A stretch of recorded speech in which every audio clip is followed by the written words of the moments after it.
These are the tips and tricks you need to know regarding your e-bike battery. You can charge your battery in or out of your bike. That is up to you.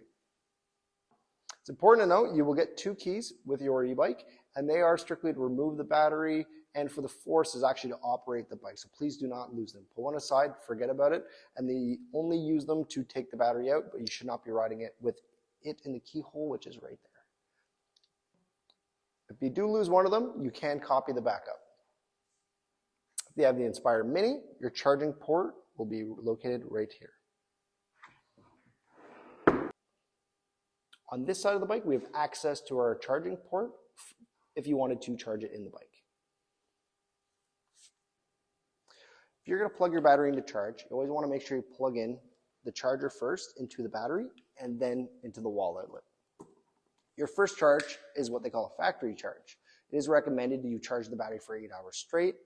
After that, when this indicator light here turns green, you want to unplug your battery. It'll take roughly 4 to 5 hours from empty, and if your battery is halfway and you're charging it, then it's going to take half of that. Now we're going to talk about storage. That entails short-term storage and long-term. So for short-term, it may be like a few days at a time or even a week. So a battery's happy zone is in between 20 to 80%. So this is actually where you get most of your range, and it's also where the battery likes to be at rest.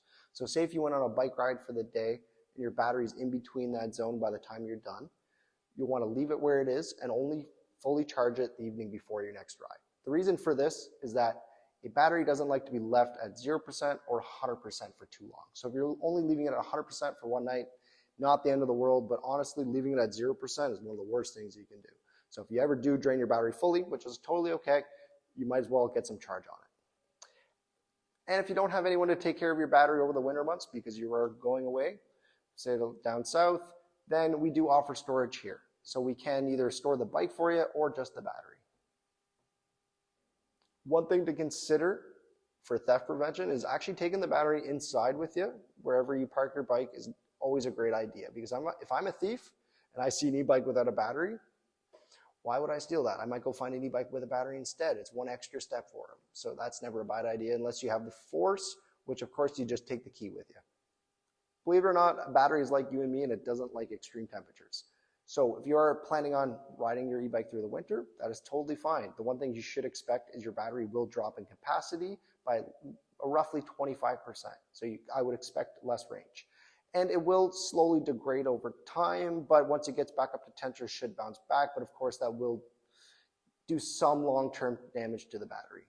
Extreme heat is another real bad one. So say if it's like the hottest day of the year and you're leaving your battery in the car, that might not be the best idea. Same if like you left your dog in the car. I'm sure your dog wouldn't like that.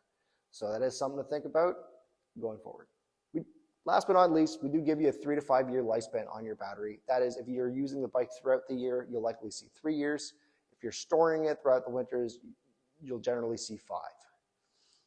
If you are following the guidelines, then you probably will get around the 5-year mark, but if you aren't, then you might get in between the 3 to 5, and that's totally okay, because in the end, these e-bikes here are meant for you to enjoy, so do not get lost in the guidelines.